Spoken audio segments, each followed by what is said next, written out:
देखो, इसमें पहले जो हमारा चैप्टर है विद्युत धारा, ठीक है।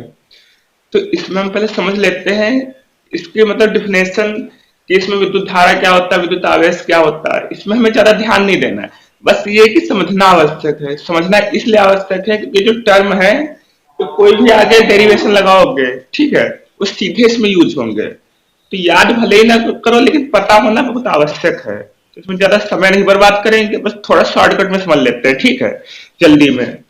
थ्योरी पे जाएंगे, थ्योरी तो बहुत लंबी है, लेकिन जल्दी में हम समझते हैं, ठीक है। देखो, सबसे पहले आवेश क्यू बराबर एन ही होता है, ठीक है। तो जो एन होता है वो इलेक्ट्रॉनों की संख्या होती है। जैसे जो पदार्थ में इलेक्ट्रॉन्स होते हैं, ठीक, कोई जैसे एलिमेंट, देखो इसको समझते हुए चलो। देखो इधर, ये मान लो एक पदार्थ है, ठीक। इसमें कुछ इलेक्ट्रॉन होंगे, क्या होंगे, इलेक्ट्रॉन होंगे, ठीक है। तो इसमें इलेक्ट्रॉन होंगे, जो इलेक्ट्रॉनों की संख्या है, इंटू इलेक्ट्रॉनों का आवेश। इस पे चार्ज कितना होगा, इलेक्ट्रॉनों का आवेश कितना होता है, 1.6 इंटू 10⁻⁻19 कूलाम होता है। क्योंकि जो इलेक्ट्रॉनों का चार्ज होता है, इसको मापने की इकाई कूलाम होती है। कूलाम से हम इसे मापते हैं, ठीक है। कूलाम में हम इसे मापते हैं। जैसे तौलने की इकाई किलोग्राम होती है, किलोग्राम में तौलते हैं, ठीक है। ऐसे ही नापने की इकाई, जो आवेश को नापने की इकाई कूलाम होती है। इसका चार्ज होता है 1.6 इंटू 10⁻⁻19। माइनस क्यों होता है, क्योंकि इलेक्ट्रॉन पे माइनस चार्ज होता है, ठीक है। इसलिए यहाँ पे आगे माइनस लगा देंगे, जो भी आएगा माइनस में आएगा। इसमें आवेश का मतलब होता है कि टोटल कितना चार्ज है, यानी कितने इलेक्ट्रॉन है उस पर कितना चार्ज है। एक इलेक्ट्रॉन पे कितना चार्ज होता है, ठीक है। और जितने इलेक्ट्रॉन होंगे, मतलब नंबर ऑफ इलेक्ट्रॉन दो है, ठीक है। तो दो पे कितना होगा, तो इसको दो से गुणा कर दोगे, यानी कितने इलेक्ट्रॉन पे कितना चार्ज है। ये मतलब होता है आवेश का, ठीक है। फिर आवेश के प्रकार, आवेश सबको पता है, धनावेश होता है, एक ऋणावेश होता है। धनावेश जो होता है उस पर पॉजिटिव चार्ज होता है, यदि धनात्मक होता है, प्लस का चार्ज होता है। और जो ऋणात्मक होता है, ये इस पर निगेटिव चार्ज होता है। अच्छा, ये आवेश आते कैसे हैं, इसको भी समझ लेते हैं। देखो, कोई एलिमेंट होता है, समझो ध्यान से, कोई कोई तत्व है, ठीक है।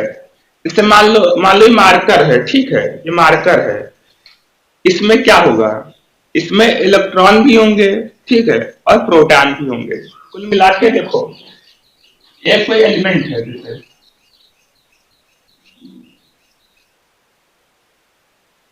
ये एक वस्तु है, ठीक है।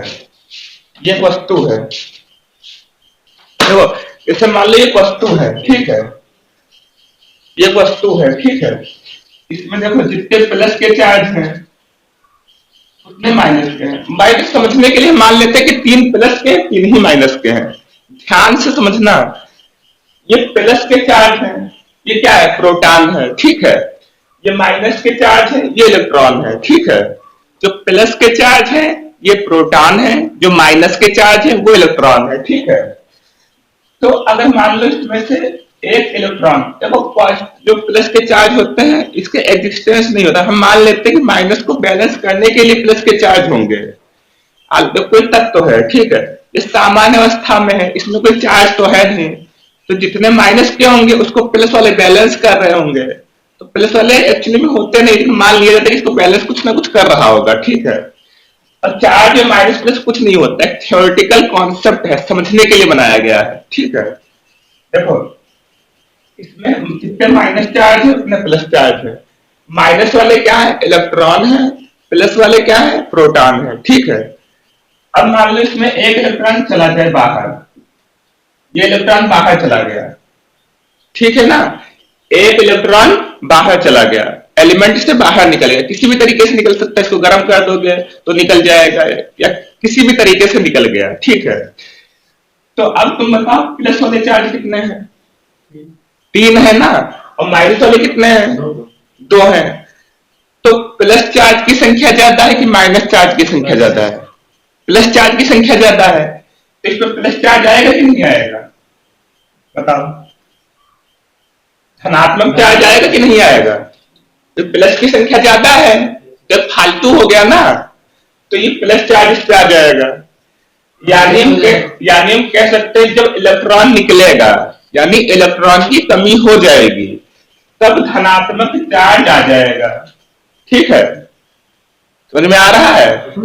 अब दूसरा एग्जाम्पल देखो, मान लो इसमें माइनस चार्ज है, जितने प्लस है उतने ही माइनस है। अब कहीं से इसको कुछ ऐसा किया गया, एक माइनस इसमें आ गया, यानी एक इलेक्ट्रॉन इसमें आ गया, कहीं से इसमें उठा के इसमें रख दिया गया किसी भी तरीके से, तो प्लस चार्ज की संख्या कितनी है? प्लस चार्ज 3 है और माइनस के कितने हो गए? 4 हो गए, तो इलेक्ट्रॉन की संख्या ज्यादा हो गई। यानी अगर इलेक्ट्रॉन कहीं से इसमें आ जाए, यानी इलेक्ट्रॉन ज्यादा हो जाए, इलेक्ट्रॉन की वृद्धि हो जाए, तो ये ऋणात्मक हो जाएगा, माइनस चार्ज हो जाएगा, निगेटिव हो जाएगा। ठीक है, तो इस पे निगेटिव चार्ज ज्यादा हो गया, और जो चार्ज ज्यादा हो जाता है उससे हम मान लेते हैं कि इस तरीके का है, जैसे प्लस चार्ज ज्यादा है तो हम मान लेते हैं धनात्मक है, माइनस ज्यादा है तो हम मान लेते हैं कि ऋणात्मक है, निगेटिव चार्ज है। ठीक है, तो अगर इलेक्ट्रॉन की अधिकता हो गया, अधिकता का मतलब कहीं से मिला दिया गया, ज्यादा हो गया, तो अधिकता होगी तो ये कैसा हो जाएगा? निगेटिव चार्ज हो जाएगा। ठीक है, इलेक्ट्रॉनों की कमी के कारण पॉजिटिव हो जाएगा, इलेक्ट्रॉन कम होंगे तो प्लस वाले, माइनस वाले कम होंगे, प्लस वाले ज्यादा हो जाएंगे, और इलेक्ट्रॉन की अधिकता होगी, इलेक्ट्रॉन मिला दोगे, माइनस वाला मिला दोगे तो माइनस वाले ज्यादा हो जाएंगे। तो अगर इलेक्ट्रॉन की कमी होगी तो धनावेश प्लस, अगर इलेक्ट्रॉनों की अधिकता होगी तो माइनस चार्ज हो जाएगा। ठीक है, तो यहां तक क्लियर हो गया। ये थ्योरी पे हमें ज्यादा ध्यान नहीं देना है, थ्योरी को समझ लेनी बस। देखो, विद्युत धारा, इलेक्ट्रिक पोटेंशियल, विद्युत धारा क्या होती है? तो विद्युत धारा का जो प्रतीक होता है वो आई होता है। ठीक है, आई बराबर क्यू अपॉन टी होता है। क्यू क्या होता है? आवेश। ठीक है, और टी बराबर समय, यानी टाइम। टाइम, ठीक है, कितने समय में कितना आवेश दिया गया, कितने समय में कितनी विद्युत धारा बह रही है, इसको बोलते हैं, कितना आवेश जा रहा है उसको विद्युत धारा बोलते हैं। यानी कितने समय में पार्टिकुलर कितने टाइम पे कितनी विद्युत धारा बह रही है, कितना विद्युत धारा फ्लो हो रही है। ठीक है, समय के हिसाब से, तो वो क्या हो जाएगा? विद्युत धारा हो जाएगी। तो कितना आवेश बह रहा है तो ये विद्युत धारा हो जाएगी, कितने टाइम पे कितना विद्युत आवेश जा रहा है उसमें से। ठीक है, ये विद्युत धारा हो जाएगी। इसका मात्रक क्या, इसका जो वो होता है, या इसको मापा जाता है एमीटर से मापा जाता है। ठीक है, विद्युत धारा का मात्रक क्या होता है? एम्पियर। क्या होता है, चेक करो।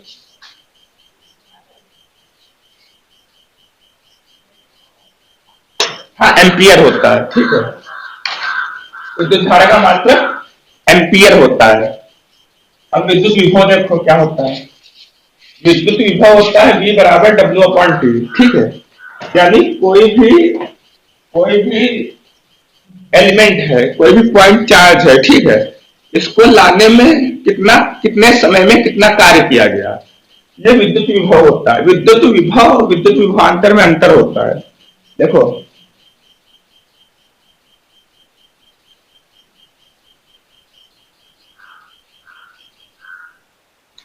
विद्युत विभव के डिफिनेशन में क्या लिखवाया था? अनंत से लाने में ना, ये तो लिखा था, पढ़ो क्या लिखा है। देखो, इसको कोई एलिमेंट है, देखो इसका कोई एलिमेंट है, समझो ध्यान से।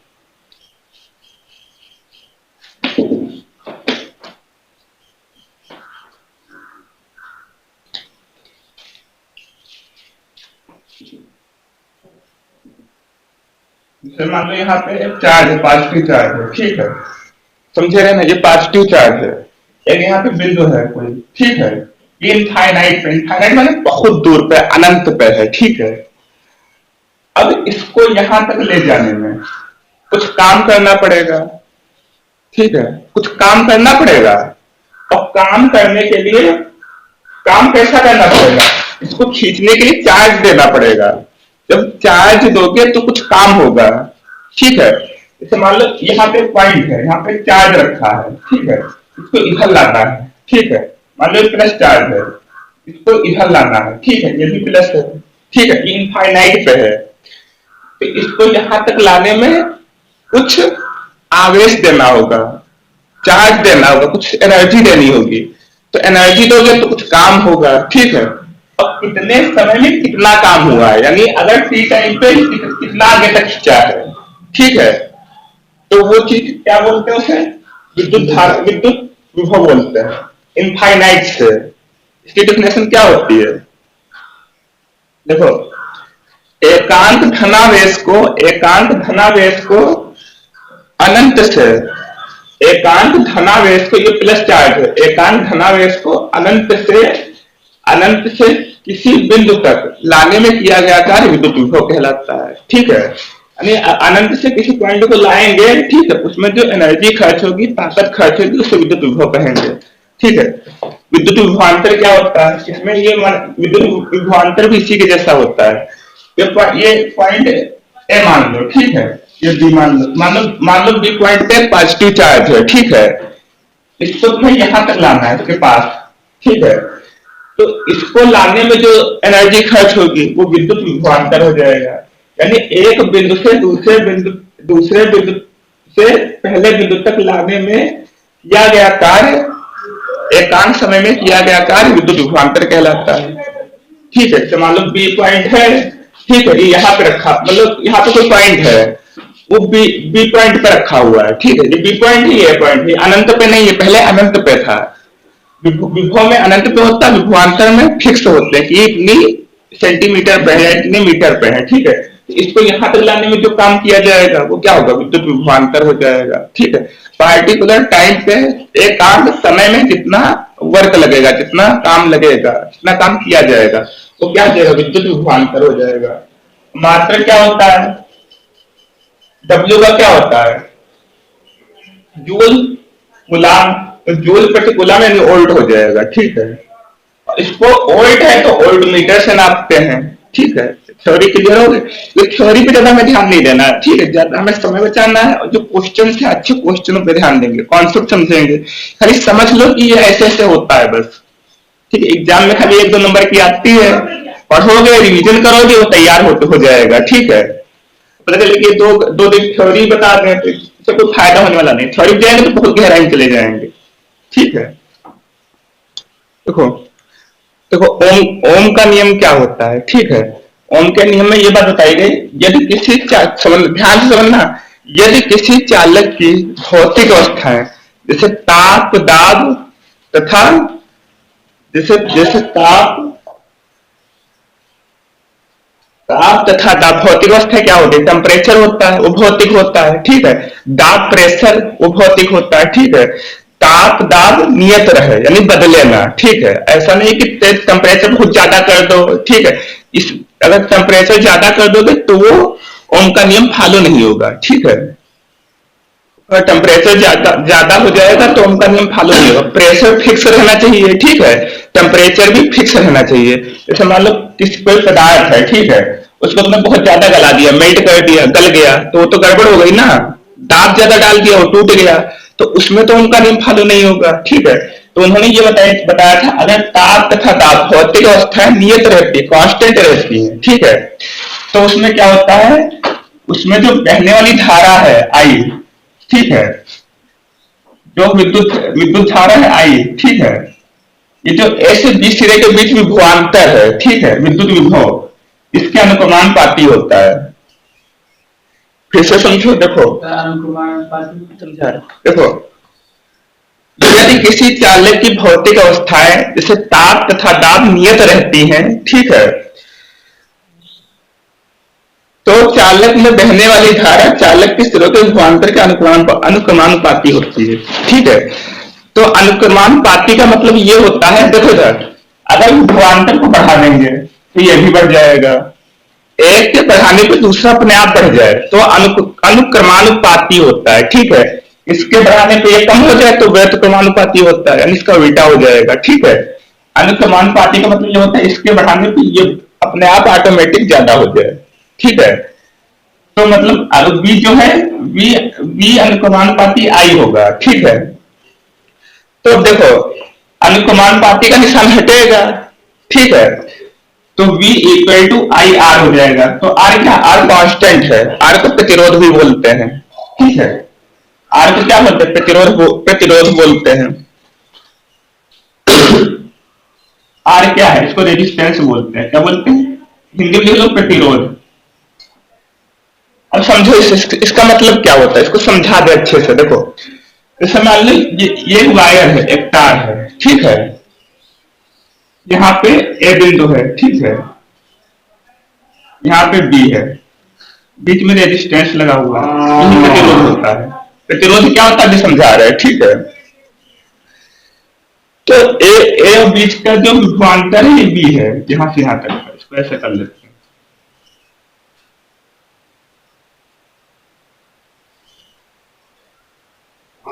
इस तरीके से है, ठीक है।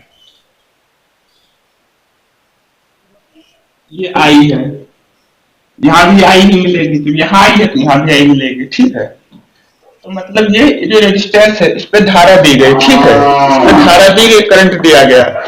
तो इसमें जो V दिया गया है, अगर V को बढ़ाओगे तो जो I होगा धारा करंट, ये अपने आप ज्यादा हो जाएगा, ठीक है। तो ये उनका नियम है। R क्या है, प्रतिरोध है,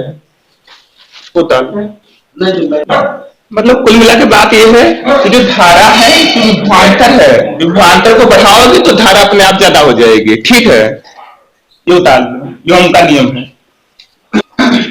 देखो ये जो पहले ही समझ लो रेजिस्टेंस लगाया ही क्यों जाता है, पहली चीज तो ये समझो ध्यान से। ये जो रेजिस्टेंस है, ठीक है, क्या है, प्रतिरोध यानी रेजिस्टेंस। इसका काम ये होता है, यहाँ मान लो सप्लाई आई, समझ रहे ना, ये सप्लाई आई, ठीक है। यहाँ पे कोई एक डिवाइस लगी है, तो यहाँ पे मान लो कोई एक डिवाइस लगी हुई है, ठीक है। इसको इसको सप्लाई करने के लिए ऐसे बैटरी जुड़ी होगी, उस पर नहीं जा रहे हैं, ठीक है। तो देखो देखो तो इसको मान लो, ये मान लो 24 वोल्ट है, ठीक, 24 एम्पियर की धारा आई, ठीक है। देखो इधर देखो, इधर 24 एम्पियर की धारा आई, देखो 24 एम्पियर की धारा आई, ठीक है। इसको कितनी चाहिए, 10 एम्पियर चाहिए। तो बाकी की जो लाइट है वेस्ट ही तो हो जाएगी। अब 24 से 10 कैसे बना है, तो इसके लिए रेजिस्टेंस लगाया जाता है कि जो धारा आती है वो ज्यादा होती है, ठीक है। इसको कम करने के लिए, जितने डिवाइस को चाहिए कम करने के लिए ये प्रतिरोध लगाया जाता है। जैसे मान लो यहाँ पे एक बल्ब लगा हुआ है, कैसे समझो, ये परिपथ है, समझो ध्यान से, समझाई देते हैं। देखो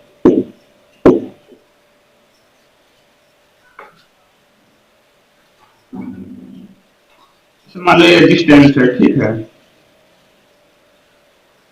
यहाँ पे डिवाइस लगी हुई है, बल्ब लगा हुआ है, ठीक है, माइनस है, ये प्लस चार्ज, ये बैटरी है, ठीक है। अब इलेक्ट्रॉन जो करंट है, ठीक है, करंट ऐसे जाएगा ना, माइनस 10 की तरफ जाएगा। इसको मान लो चाहिए खाली दो एम्पियर, ठीक है, इसको 2 एम्पियर लाइट चाहिए, इतने में इसका काम हो जाएगा। और यहाँ से आ रही 10 एम्पियर की, यहाँ से लाइट कितनी आ रही, 10 एम्पियर की आ रही, करंट का जो फ्लो हो रहा है वो 10 एम्पियर का हो रहा है, ठीक है। तो अब इसे तो 2 चाहिए, लेकिन है कितनी, 10 है। तो इसको कम करने के लिए रेजिस्टेंस प्रतिरोध लगाया जाता है कि भाई इसको कम कर दो, 2 पे ले आओ, इसका काम हो जाए। और 10 मान लो इसमें मिल जाए तो फूक नहीं जाएगा। तो कोई डिवाइस चाहिए जो इसको कम करे लाइट को, तो उसके लिए प्रतिरोध लगाया जाता है। ये डीसी में होता है, बैटरा जो होता है उसमें ये प्रतिरोध होता है, ठीक है। और जो एसी होता है अल्टरनेटिंग करंट होता है, जो ट्रांसफार्मर वाली लाइट होती है उसमें ये काम चौक कुंडली करती है, वो आगे बताएंगे, ठीक है। अब देखो जैसे मान लो ये है, बी है, इसका ग्राफ कैसा बनेगा, देखो अगर मान लो बी एक है, ठीक है, ये बी का है, ये आई का है, ठीक है। तो बी एक है, ठीक है, तो आई भी एक होगा, ठीक है। यहाँ कैसे मिल जाएगा, क्योंकि अगर इसको बढ़ाएंगे तो ये भी बढ़ेगा। अगर बी 2 है, ठीक है, तो ये भी 2 ही होगा, ठीक है। तो इसका भी ग्राफ ही कुछ सीधा बन जाएगा, इस तरीके से, देखो इस तरीके से बनेगा, ऐसे, ठीक है। और इससे क्या बोलेंगे, आर बोलेंगे, यानी एक से बढ़ाने पे दूसरा बढ़ेगा। तो जो V और I है, V क्या है, विभव है, ठीक है, I क्या है, धारा है, करंट है, ठीक है। तो इनका ग्राफ ऐसे सीधा बन जाएगा, इस तरीके से। और तो ये जो लाइन मिलेगी रेजिस्टेंस होगी। रेजिस्टेंस क्या होगी, क्योंकि अगर V बराबर आर आई होता है तो आर बराबर क्या हो जाएगा, वी अपॉन आई, ठीक है। ये रेजिस्टेंस की लाइन होगी, ठीक है। इन दोनों को जो मिलाने पे बनेगा वो रेजिस्टेंस हो जाएगा, ठीक है। इसका ग्राफ हो गया। देखो इसका मतलब क्या है, ये भी बढ़ रहा है, ये भी बढ़ रहा है, इसका पॉइंट मिला। देखो मान लो यहाँ पे एक है, ठीक है, तो यहाँ पे एक ये भी है, दोनों बढ़े, ये भी बढ़ा ये भी बढ़ा, यहाँ पे दो है तो ये भी यहाँ पे दो ही होगा, ठीक है। यानी ये भी ज्यादा हो रहा है, वो भी ज्यादा ही हो रहा है, दोनों ज्यादा हो रहे हैं, तो ग्राफ ऐसे बन जाएगा।